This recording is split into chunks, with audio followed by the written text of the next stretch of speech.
संभू border से किसानों को हटाने वाली जनहित याचिका पर सुनवाई करते हुए सुप्रीम कोर्ट ने उस याचिका को सीधे तौर पर खारिज कर दिया है। दरअसल 7 दिसंबर को सुप्रीम कोर्ट में एक जनहित याचिका दायर की गई थी और जनहित याचिका दायर करके कहा गया था कि संभू बॉर्डर की अगर बात करें तो संभू बॉर्डर पंजाब और हरियाणा का जो सीमावर्ती इलाका है वहां पर वो बॉर्डर स्थित है, जिसे संभू बॉर्डर कहते हैं, जहां पर 302 दिन से भी ज्यादा वक्त हो चुका है जहां पर बैठ करके किसान वहां पर अपना विरोध प्रदर्शन कर रहे हैं। तो वहां से उन किसानों को हटाने के लिए बकायदा एक जनहित याचिका दायर की गई थी और कोर्ट में जनहित याचिका दायर करके कहा गया था कि आम लोगों को दिक्कतें हो रही हैं और इन किसानों को यहां से हटाया जाए, नेशनल हाईवे को खोला जाए। और एक तरह से कहा जा रहा है कि उस जनहित याचिका में यह भी कहा गया था कि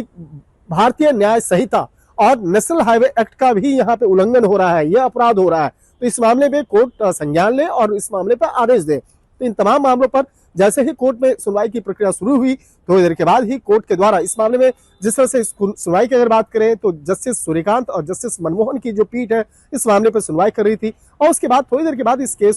याचिका को सीधे तौर पर खारिज कर दिया गया। कहा गया कि ये मामला जो है, इस तरह के मामले पहले भी कोर्ट में आए हैं, कई मामले आए, तो एक तरह के ही मामले क्यों याचिका दायर की जाती है और पहले से जो लंबित मामले हैं, जो पहले से लंबित याचिकाएं हैं उनको सुना जाएगा और इस तरह की बार बार याचिकाएं दायर करने का कोई मतलब नहीं बनता है। उसके बाद इस याचिका को खारिज कर दिया गया। अब बात करते हैं, पिछले 302 दिन से ज्यादा का वक्त हो चुका है संभू बॉर्डर पर, वहां पर किसान लगातार वहां बैठे हुए हैं, विरोध प्रदर्शन कर रहे हैं, कई उनकी मांगे हैं, लेकिन उनकी मांगे जिस तरह से चल रही है पिछले कुछ दिनों के दौरान में देखा गया था जिस तरह से वहां पर किसान और पुलिस कर्मियों के बीच में काफी जो टकराव वाली जो स्थिति, जो तनाव वाली स्थिति है वो भी देखने को मिली थी और इन्हीं तमाम मसलों को लेकर के याचिका दायर की गई थी। और याचिकाकर्ता जो है उनका यह भी कहना था कि जिस तरह से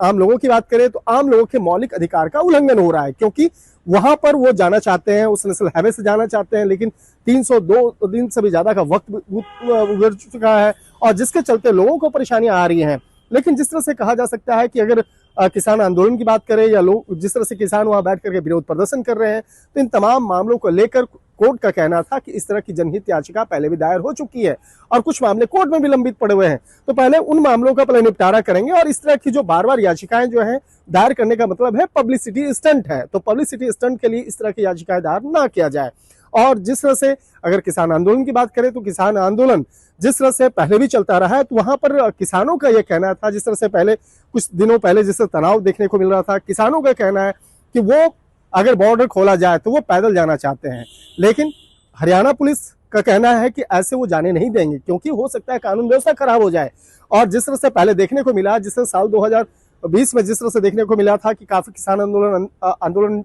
करता जिस तरह से लाल किला तक पहुंचे थे, काफी तनाव की स्थिति हुई थी, तो उस तरह का स्थिति ना बने इसलिए वो परमिशन नहीं दे रहे हैं। उनका कहना है कि अगर आप दिल्ली जाना चाहते हैं तो पहले दिल्ली पुलिस का एक ऑर्डर लेके आइए, उसके बाद ही आपको जाने दिया जाएगा। तो इस तरह का जो मसले हैं, इन तमाम मसलों को ध्यान में रखते हुए